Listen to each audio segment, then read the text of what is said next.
Dr. James Komolafe, it's always such a pleasure to hear you talk about this very important holistic well-being tips, from mental health to emotional, spiritual, like you often say. You are just what we need to calm us back down and balance us.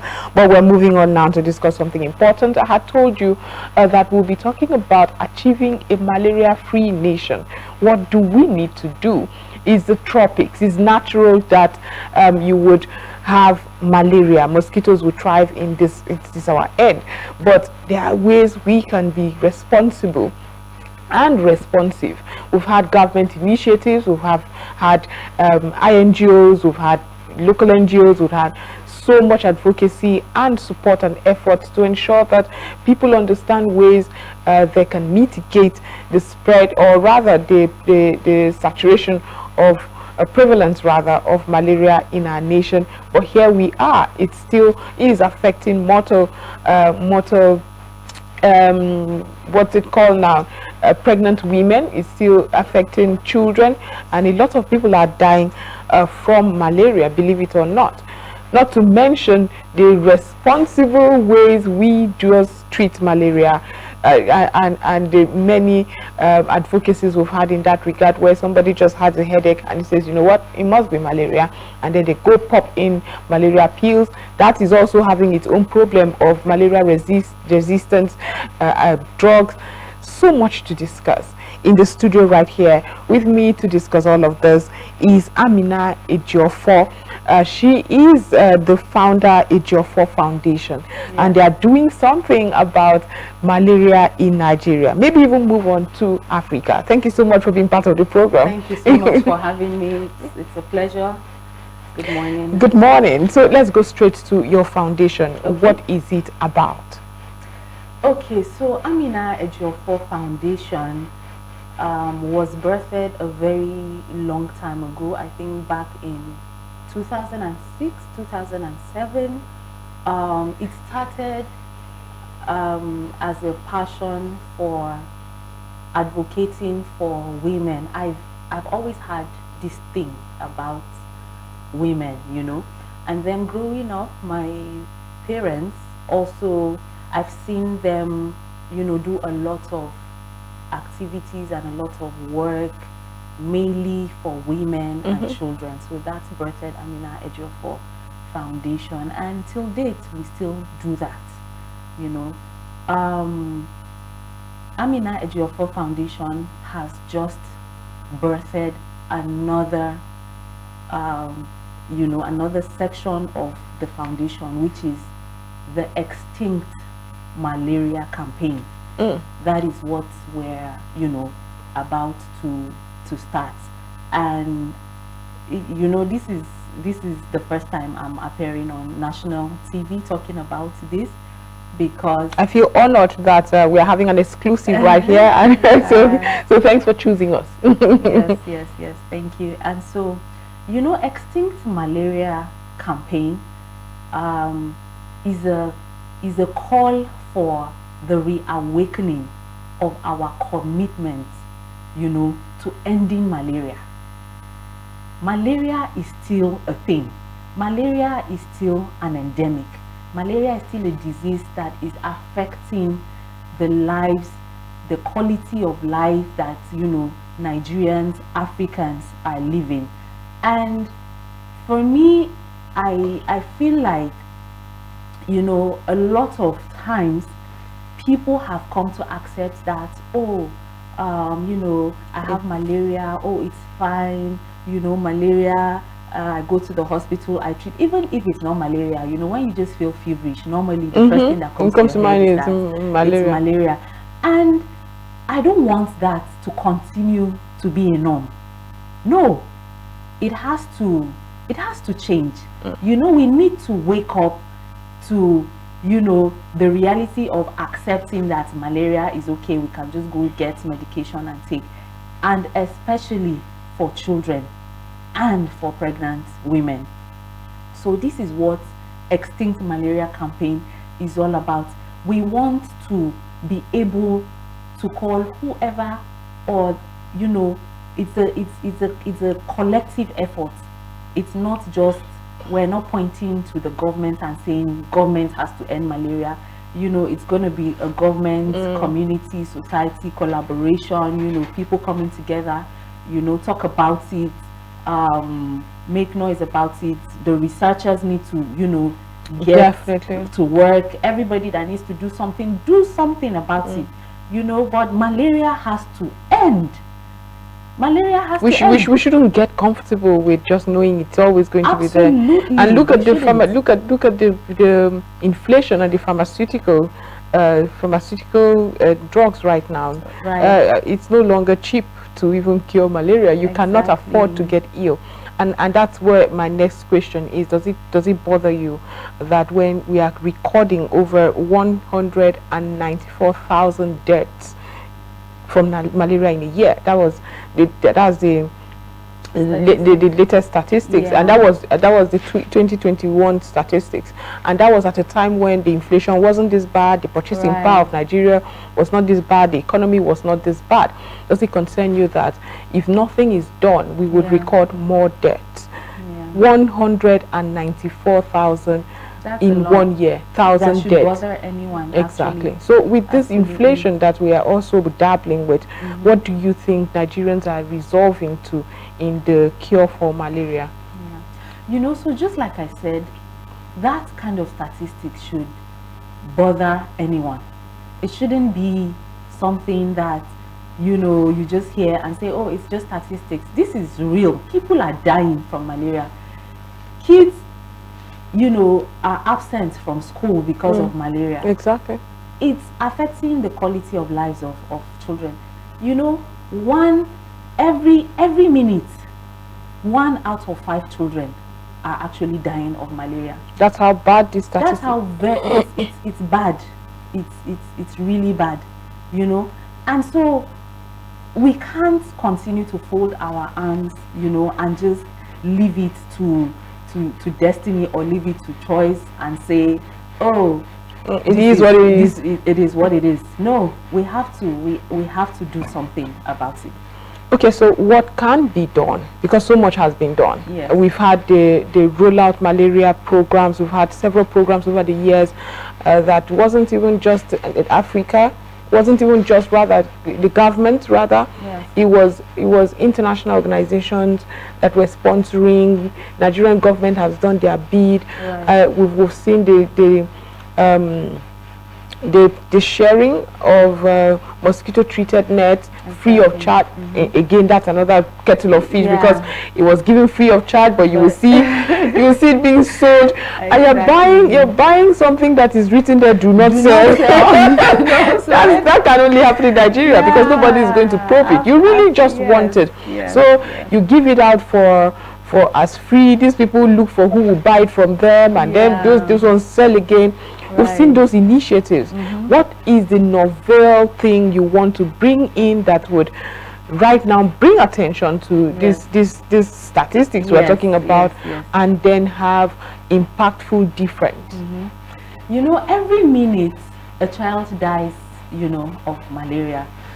And to be honest with you, extinct malaria, this is why extinct malaria campaign is starting, because I feel like when you talk about the traditional or the conventional ways of preventing malaria, which is, you know, the mosquito nets, or treating malaria, which is, you know, getting the medication when you're sick and stuff like that. The other day, now let me tell you something briefly. How this extinct malaria campaign started was my 2-month-old son. My 2-month-old son recently had malaria, you know, 2, 3 times in a row before he actually turned 2 months. And that was a very painful experience for me. It was such a painful experience that I had to see my son, you know, being injected, you know, go to the hospital, the medication is not working, to the point that I had to ask the doctor, like, what's happening? Is it that you're not doing your job? Is it like you know, you're not doing the right test. What is happening, you know? And the doctor says to me, you know, the mosquitoes have evolved. Yes. I'm like, really? The mosquitoes have evolved? If the mosquitoes have evolved, that means we also need to evolve. The pharmaceuticals need to evolve. The preventive methods need to evolve. It can't just be. And while I was pregnant, I still had malaria. You know, I was sleeping under mosquito nets.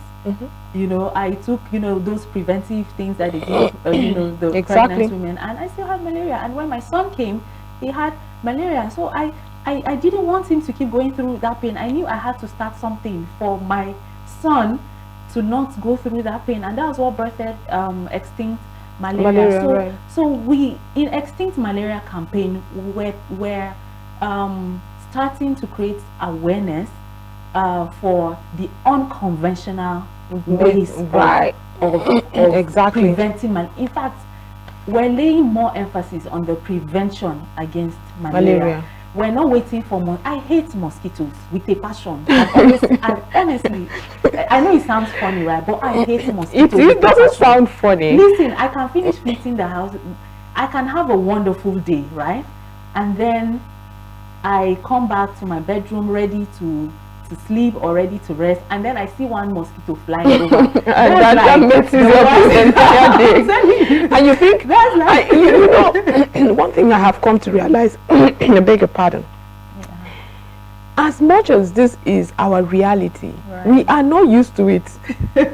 There is absolutely no Nigerian that would say, it doesn't irritate me.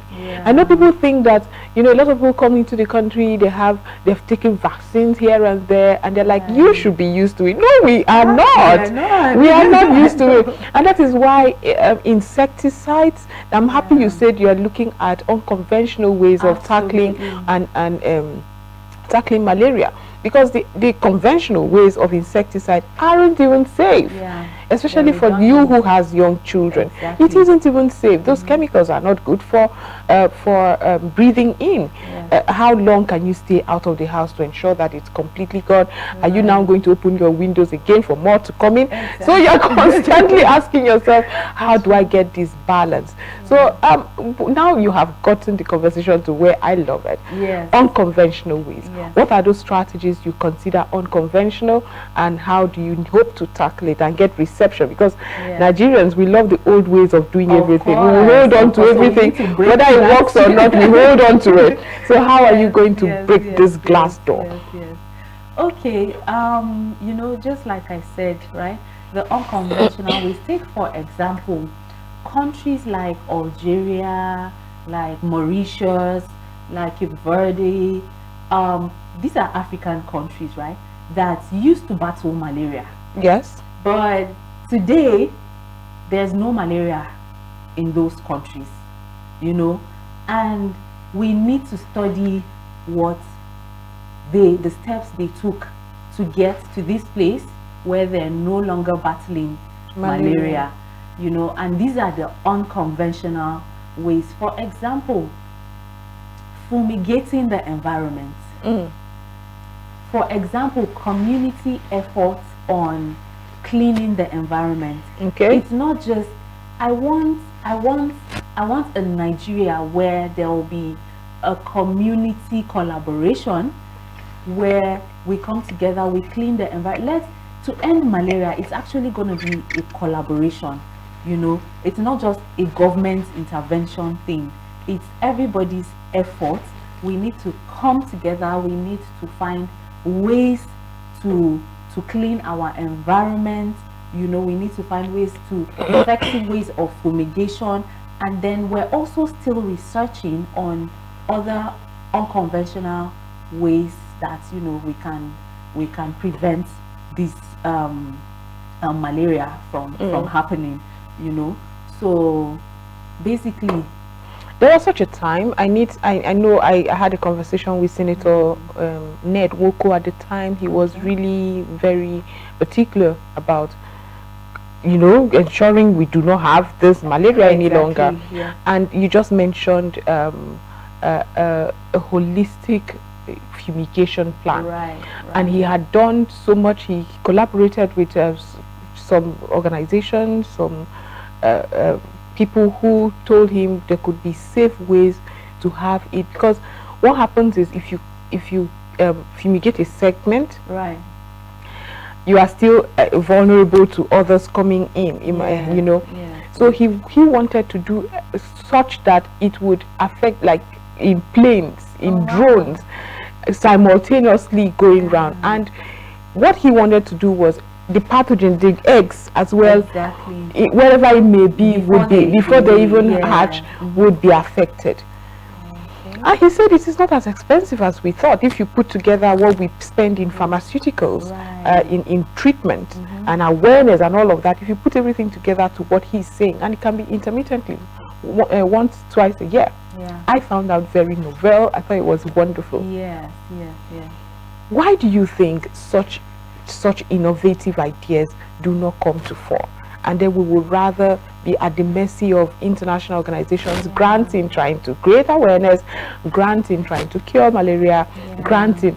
Why do you think, if we have solutions, we are not seeing that intense effort and intentionality to say, you know what, let's be very serious about this, especially when you say that Nigeria alone is contributing 27% of the global deaths. Of course, absolutely. Okay, now you know, the truth of the matter is, I'm not a government worker, so I'm not in the government.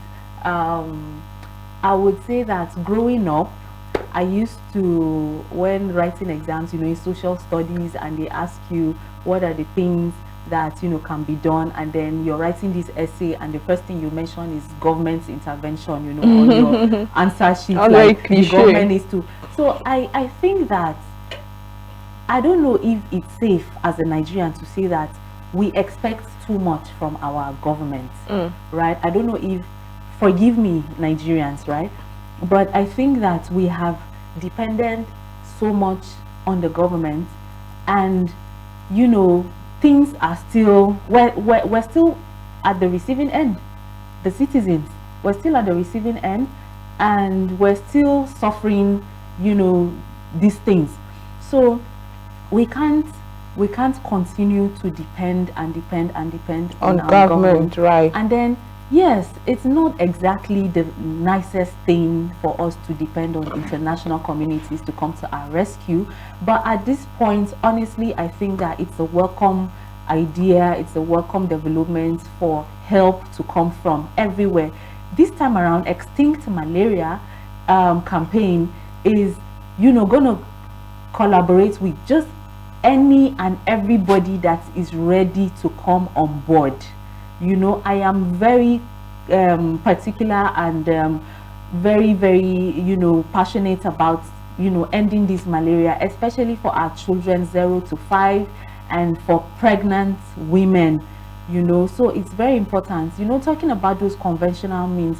Did you know that there are some plants that you can actually, you know, have around the house? Really? Yes, that repels mosquitoes. There are plants like that. So these are things that, you know, nobody talks about, and these are some of the conventional things that, you know, we intend to you know, implement for fighting, you know, and preventing these things. So instead of just having, you know, your nice flowers for decoration, think the next time you're planting, you know, flowers, think about, you know, plants and flowers that can also repel mosquitoes from entering into that your living room space where you want to sit and relax. You know, you want to sit and relax in your living space without mosquitoes. And that's the most irritating sound in the world. I hate it with a passion. I hate mosquitoes. I hate mosquitoes. I hate what mosquitoes do too. But I'm sure that must be, that this what you just said now is very interesting. I would like to just know the name of the plant. Because I'm sure at this moment everybody is like, really? I do remember getting to one community and they're like, no, you won't find mosquitoes here because of a certain plant, but it was a weed.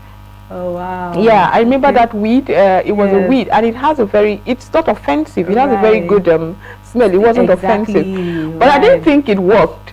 Because Okay. after a while, I was like, nope. I just feel one fly by. So I really did not think it worked. But please share. Yes, okay. So I'm gonna, on my social media page, I would leave it.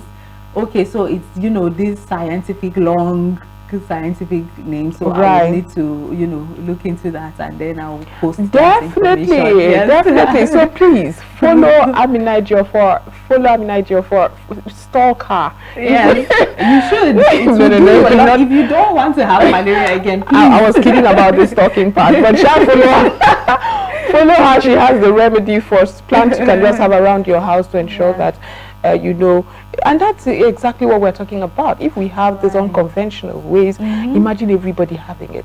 Exactly. So where they will just, like, you know, go back to wherever they are coming from, and then the collaborative effort of cleaning the environment, you know, making sure and that's where I wanted to bring the conversation. You're talking about how we should be more responsive and responsible for changing our environment and our realities.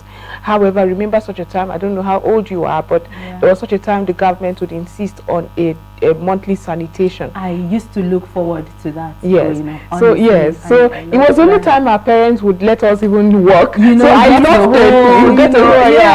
So I really loved it, and my mom would take it a notch further to get pastry and stuff. So it was fun doing sanitation at the time. And everywhere is quiet. Everywhere is quiet. And neighbors also come on the street. You come on the street. Neighbors are all over trying to work and all that.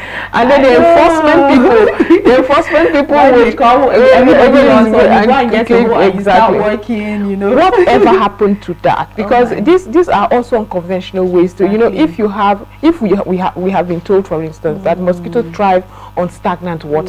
That is where they lay eggs, and you have the larvae and all of that. That opportunity to, you know, topple over your tires, you know, all those settlements that could breed mosquitoes. That's one way. Why don't we have that any longer? I was happy to know that in Rivers State there is such a thing, but they took it above board, if you ask me, because their economic activities were shut down for the entire day, and I'm like, that's not the point. It was a very beautiful uniting time, and while cleaning it had all the, but this one, the enforcement was more on movement, and I'm like, that you're missing it. You know, how can we revamp this awareness? Maybe we have gotten to a point where you cannot hold us back or tell us what to do, but can we at least put it in our conscience? Okay, so this is what extinct malaria is all about, because we're going to be working hand in hand with organizations, both government and non-governmental organizations.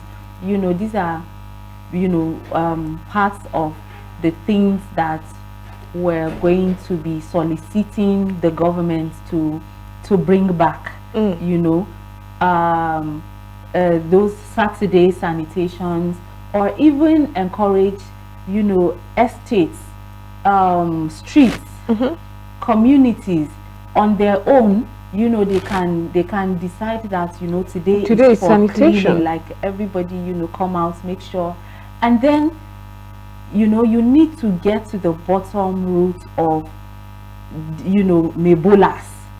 I can't help but talk about mebolas, because they contribute so much to the stagnation of very dirty water. You know, they pack dirt from your house, and then they're taking it to the next available dumping site that is probably someone's window, someone's door, which is not nice. You know, as Nigerians, you know, when I know it sounds cliche to say be your neighbor's what's that thing they say? Be your neighbor's keeper. Be your neighbor's keeper. But really, we should actually be our neighbor's keeper. Mebola should not have to pack dirt from your house and go and dump it in your neighbor's backyard or fence or whatever. It's those mosquitoes, when they come from there, they would also bite you. But that's the conversation. That is where it will be difficult to absorb government from this. What other options are there? because some communities do not have a proper evacuation of debris or dirt structured plan. And so we are at the mercy of these neighbors. I remember such a time as in an estate where I stay, where we were saying, you know what, let's have a collective one. Let's not introduce people to the... It was even difficult to have people to even pay it was small. Pay monthly. It wasn't contribute monthly towards you know, they come, rally round, take your bean. In fact, the problem started with when we insisted a certain kind of bean to be in front of your homes, keep it clean. They would just come, evacuate it and all of that. I must commend the FCT. I mean, the FCT is trying, but it seems to be only in the Abuja municipal. It's not. I don't think when you go to places like Kuje, Gwagwalada, Lugbe, I don't think you will see that intentionality in getting the place clean. So maybe you should balance it and see where government can enforce some of these things. You know, I honestly believe so much in our government. I really believe in our Nigerian government. You know, but I also believe that, you know, we also have to let the government know that, you know, these are ways they can come in, because I don't think the government, you know, have all of the time in the world to research on how to improve communities, how to improve streets, how to improve, you know, all of that, you know, make the environment clean. But if individuals collectively come together and meet the government and say, you know, we need this support from you, we need you to give us maybe security to you know, make sure that on so days if this is implemented, we want to carry out sanitation and all of that. I believe the government will come to our aid. They would come to our rescue. You know, they would work with us. You know, so in as much as I really don't like to look outside of, you know, I believe so much in Nigeria, and I believe so much in Nigerians, and I believe that Nigerians are very powerful people. Nigerians were survivors, were hard workers, you know, and this is why we cannot keep allowing malaria to be keeping us down. We can't keep allowing malaria or mosquitoes to be biting us, and then because when they bite us and you get sick, you go down, it affects your source of livelihood. It affects everything.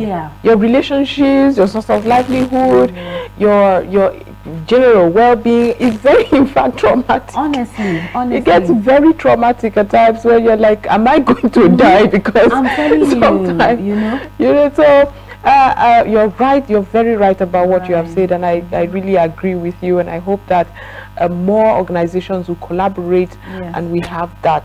So what's the collaboration like? It seems like very many organizations such as yourself often want to do it in silos. I don't see much collaboration, especially in this very important conversation. It seems like everybody wants to make their mark by themselves. But what's the reception been like when you approach other organizations to say, you know what, let's come together and have these initiatives for the betterment of people? All right, so just like I said, this is the first time I'm talking about extinct malaria on national TV, because I am just launching the campaign, and I just want people to be aware that a campaign like this has just started. Like, we have just begun. When it comes to, you know, collaborations and, you know, people that I hope to work with, I know that there are quite a number of bodies that are working, you know, tirelessly to see that malaria ends. You know, for example, I think about 2 years ago or so, there was a committee that was set by the ex-president, the former president, I'm sorry about that, His Excellency Muhammadu Buhari. I think the committee is the Executive Malaria Council, which was the chairman is Dangote, and I think there's Otedola and the likes of them, right? So organizations like this, there are And then the Ministry of Health also has, you know, malaria intervention programs and all that. So these are, when we talk about collaboration, you know, Amina Ejiofor Foundation, and in line with Extinct Malaria Campaign, which we're starting, we're hoping to actually, you know, sit down, you know, rub minds, let them know that these are our methods that we're trying to come up with, you know, to see how we can tackle this. You know, you know, setting up Extinct Malaria Campaign is, I want, you know, by the special grace of God, you know, while God leaving us alive, 2030, we should be one of those countries in Nigeria where we'll be celebrating zero malaria. Yeah. You know, because malaria has to go. It has to go. Mosquitoes, they need to live. I know that we live in a sub-Saharan, you know, nation. You know, our I don't know if we can. I don't know if we can totally eliminate it from the tropics. Right? Yes, we'll definitely try. We will do everything. We'll do everything. You know, we're working. I know that I can categorically tell you that Amina Ejiofor Foundation, you know, in line with the Extinct Malaria Campaign, we're definitely working towards those unconventional ways of eradicating malaria. So we should look out for you. Exactly, exactly. Look out for you. Yes. Absolutely. That's exciting. Yes, that's exciting, and I really wish you all the best. I hope that so in your effort, because this is quite noble. A lot of people are dying from this. There's the child mortality, there's the mother, and all of that. People are indeed dying. So we wish you all the best. Please keep us abreast with what you're doing. Absolutely. Aso Radio and TV will be happy to be reporting these things. And if you need conversations with people, engagement and all that, we're here with as much support, because like I said, it affects all of us. Yes. Well done. Thank you so much. Is there something you would like to end this conversation with, for people watching you, potential organizations such as yourself who may want to collaborate? Okay. All right.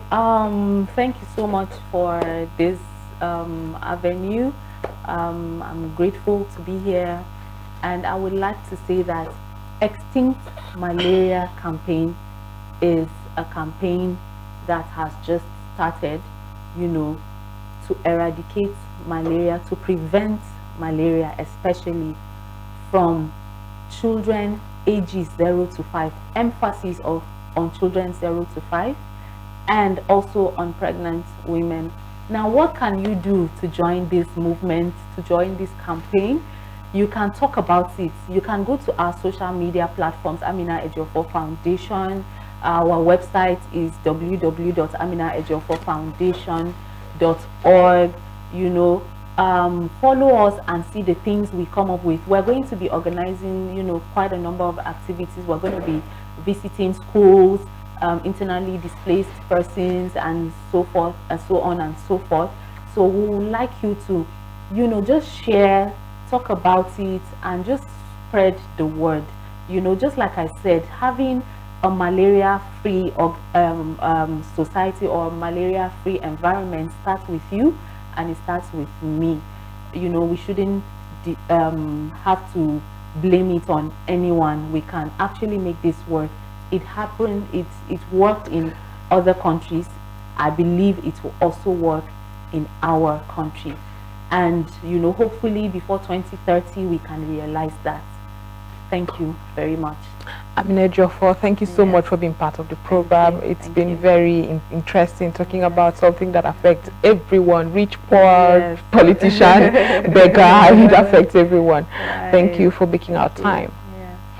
It's time to go join the Investment Plus segment to give us those very important financial management tips, where we get to learn how to get by, especially in these harrowing economic challenges that we all are facing. We'll be back after that.